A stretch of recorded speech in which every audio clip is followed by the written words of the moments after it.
Good morning twelfth class बच्चों। इस chapter का लास्ट टॉपिक ले रहा हूं मैं, क्रोमोसोमल डिसऑर्डर। फिर हम चैप्टर 6 आज ही स्टार्ट कर देंगे रिवीजन उसका, और अब आपकी कल से रेगुलर भी है 6 डेज। क्रोमोसोमल डिसऑर्डर में क्या होता है कि कई बार गैमेट फॉर्मेशन के दौरान, सेल डिवीजन के दौरान जो है क्रोमोसोम का डिवाइडेशन सही से नहीं होता है, और किसी ऑर्गेनिज्म के अंदर, ये एनियोप्लॉइडी के एग्जांपल देख रहे हैं हम ह्यूमन के अंदर। तो किसी ह्यूमन के अंदर, किसी ह्यूमन के न्यू जो ऑर्गेनिज्म है या प्रोजेनी है, उसके अंदर एक क्रोमोसोम ज्यादा या एक क्रोमोसोम कम पहुंच जाता है, तो इसके कारण से कुछ एबनॉर्मलिटीज आ जाती हैं। तो फर्स्ट सिंड्रोम है डाउन्स सिंड्रोम।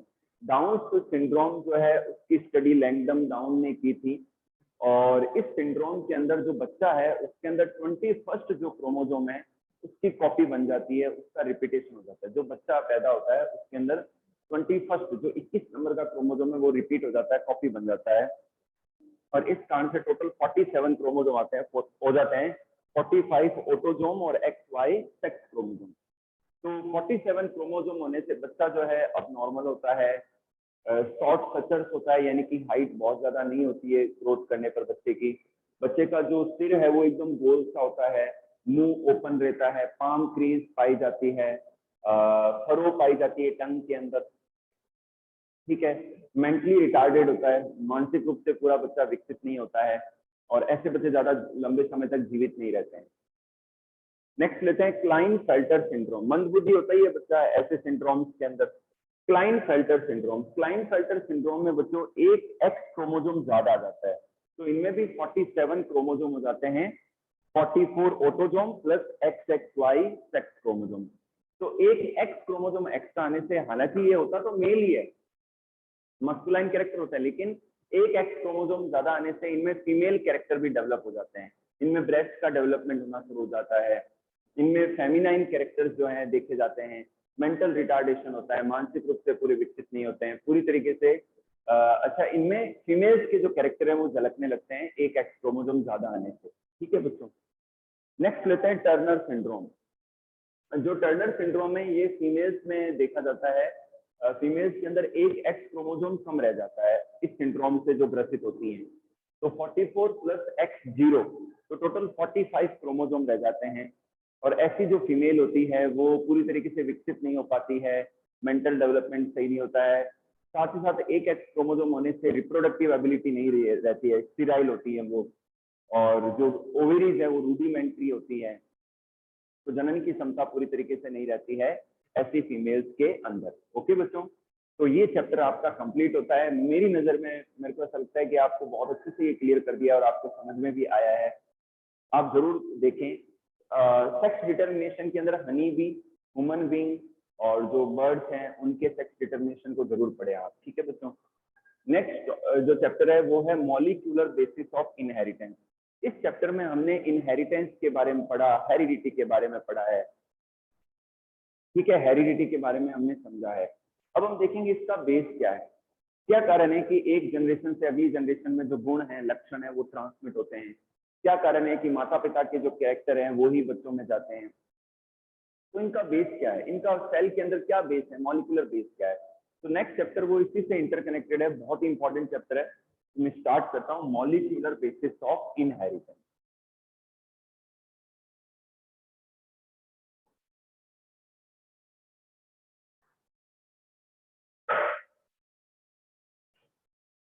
चैप्टर 6।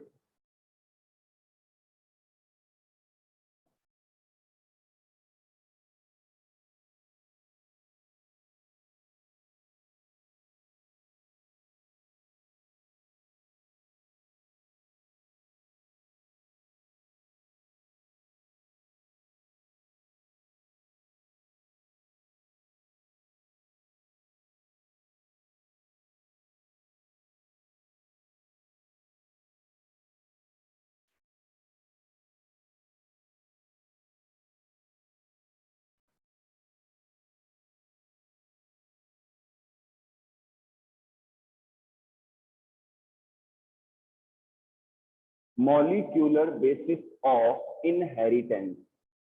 ठीक है, इसमें सबसे पहले हम बात करेंगे न्यूक्लिक एसिड।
यस बच्चों ध्यान से देखिए, molecular basis of inheritance next chapter in nucleic acid.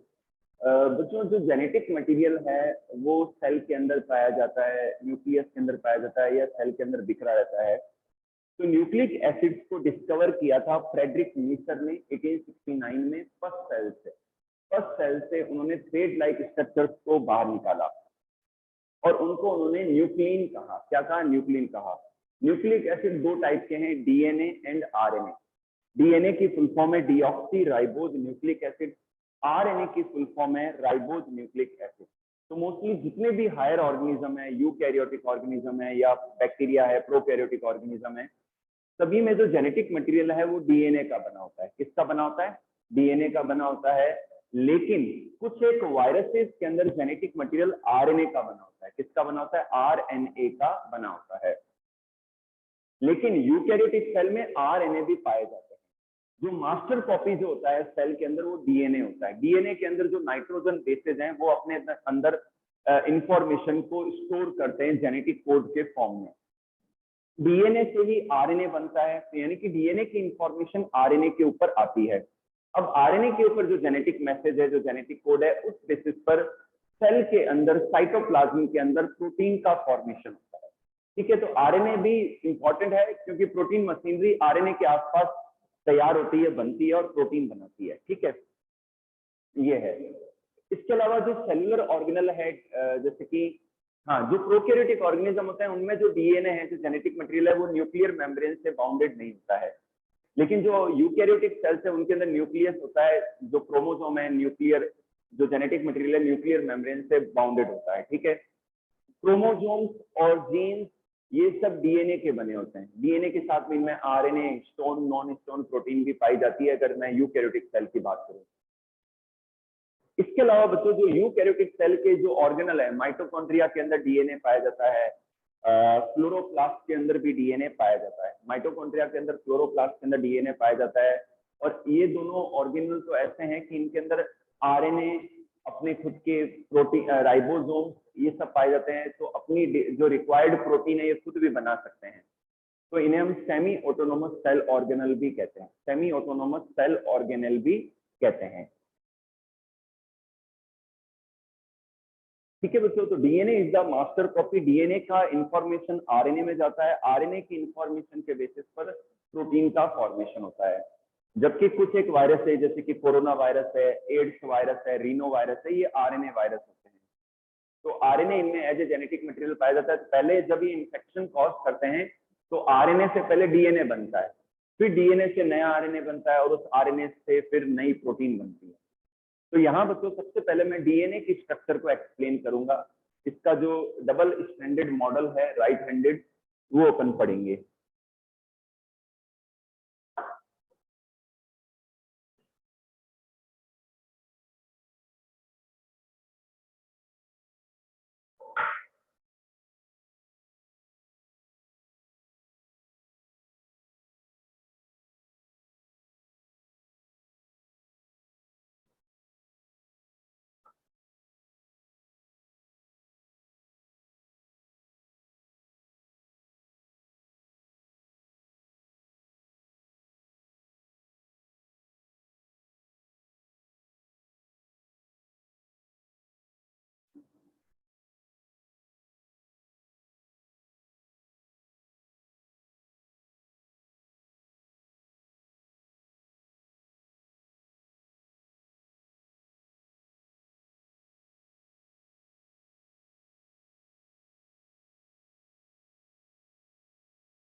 हाँ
यस, 12th क्लास बोर्ड पे देखिए ध्यान से।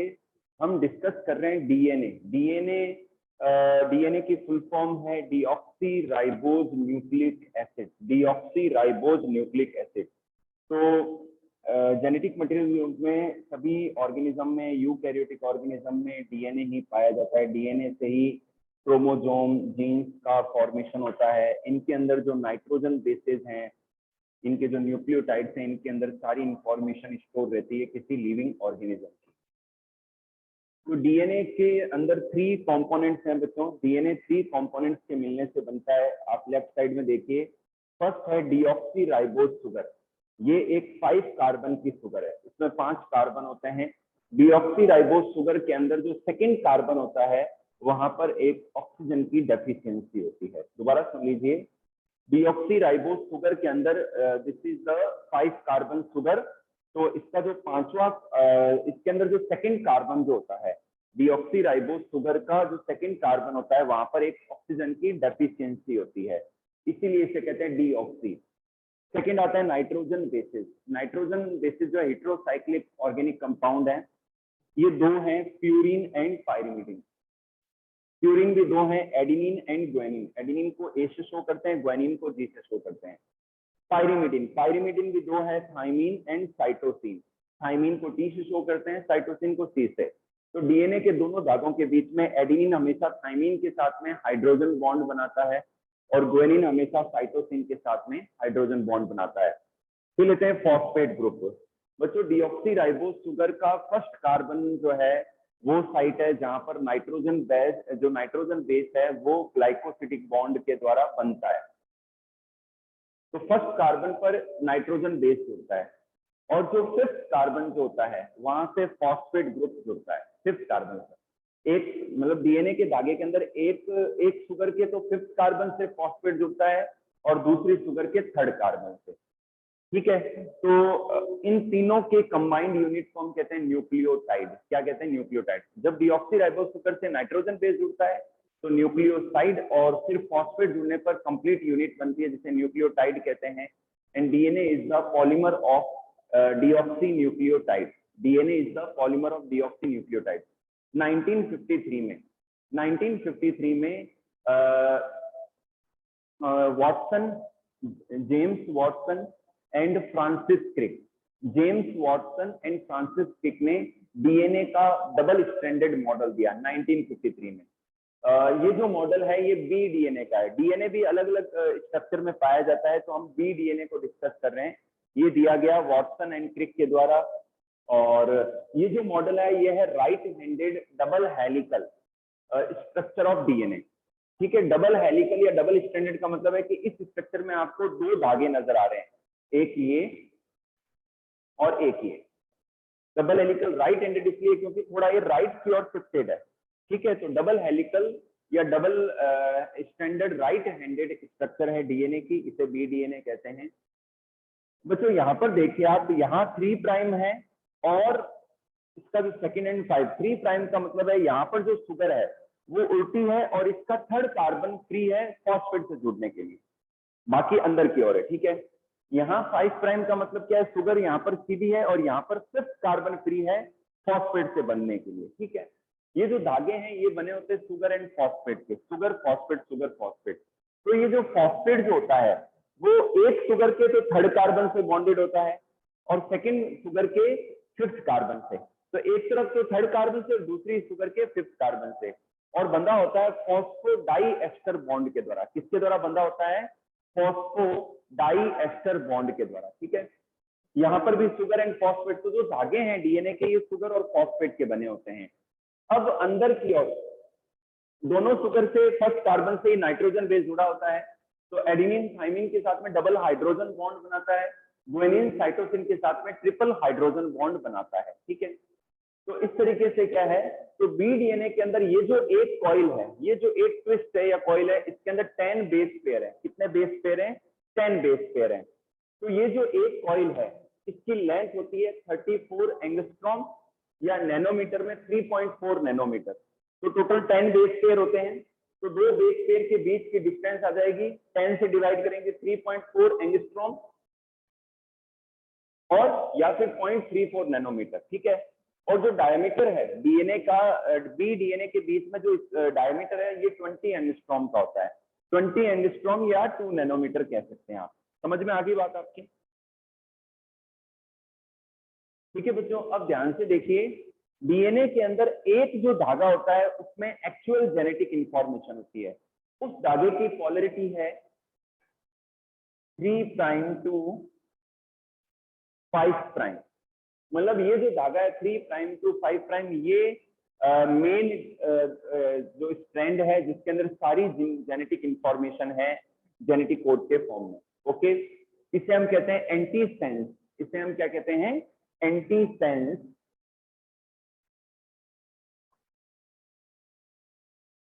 और टेम्पलेट डीएनए। क्या कहते हैं? एंटीसेंस और टेम्पलेट डीएनए। आया समझ में आपको? दोबारा सुन लीजिए, डीएनए के अंदर 2 स्ट्रैंड्स होते हैं, तो एक्चुअल जो जेनेटिक इंफॉर्मेशन होती है वो एक धागे में होती है जिसका नाम है, जिसकी पॉलरिटी होती है 3 प्राइम से 5 प्राइम, और इसे हम एंटीसेंस या टेम्पलेट डीएनए कहते हैं। जो दूसरा जो स्ट्रैंड होता है वो कॉम्प्लीमेंट्री होता है, वो कवर करता है। वो क्या करता है? एंटीसेंस स्ट्रैंड को या टेम्पलेट डीएनए को, टेम्पलेट स्ट्रैंड को कवर करता है और वहां जो जेनेटिक इंफॉर्मेशन है उसको प्रोटेक्ट करता है। तो इसकी पॉलरिटी होती है 5 प्राइम से 3 प्राइम। जो दूसरा धागा है उसकी पॉलरिटी क्या होती है? 5 प्राइम टू 3 प्राइम।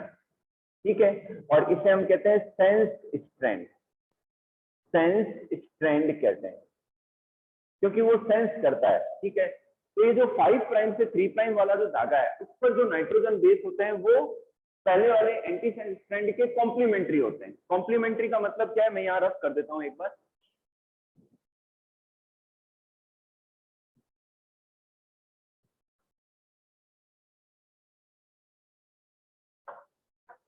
कॉम्प्लीमेंट्री का मतलब क्या है कि सपोज करो जो 3 प्राइम से 5 प्राइम वाला जो धागा है उसके ऊपर मान लो जेनेटिक इंफॉर्मेशन है ए, जी, टी, सी, ए, टी, जी, मान लो ये है, तो जो सेकंड धागा होगा वहां पर कॉम्प्लीमेंट्री बेस होंगे। ठीक है, कॉम्प्लीमेंट्री मतलब एडेनिन के सामने थाइमिन होगा, गुआनिन के सामने साइटोसिन, थाइमिन के सामने एडेनिन, साइटोसिन के सामने गुआनिन, एडेनिन के सामने थाइमिन, थाइमिन के सामने एडेनिन, गुआनिन के साथ में साइटोसिन। मतलब जो जिसका कॉम्प्लीमेंट्री है, हमेशा आप ध्यान रखना एडेनिन हमेशा थाइमिन से बॉन्ड बनाता है, तो एडेनिन के सामने हमेशा थाइमिन होगा। ठीक है, जो गुआनिन है वो साइटोसिन से बॉन्ड बनाता है, तो गुआनिन के सामने साइटोसिन होगा, तो ये एक दूसरे के कॉम्प्लीमेंट्री है। ठीक है, तो जो सेंस स्ट्रैंड है वहां पर इनके कॉम्प्लीमेंट्री बेस आएंगे। तो अगर कोई क्वेश्चन आता है कंपटीशन में कि एक स्ट्रैंड के ऊपर ये बेसेस हैं तो सामने वाले स्ट्रैंड पर क्या होंगे, तो आप बता सकते हैं।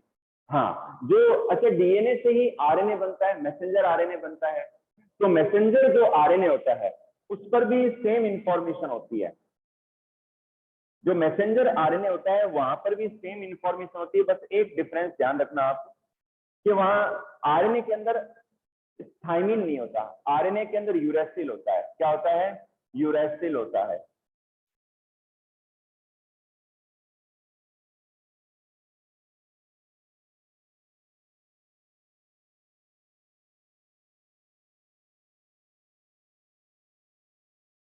ध्यान से देखिए बच्चों, एमआरएनए के अंदर भी वही इंफॉर्मेशन होती है जो जो सेंस स्ट्रैंड के ऊपर होती है, लेकिन एमआरएनए के अंदर थाइमिन जहां भी आना होता है वहां यूरेसिल रहता है, वहां क्या होता है? यूरेसिल होता है। तो ये एंटी सेंस और सेंस स्ट्रैंड का कॉन्सेप्ट था। इसके अलावा सेल्स के अंदर लीनियर डीएनए भी पाए जाते हैं और सर्कुलर डीएनए भी पाए जाते हैं।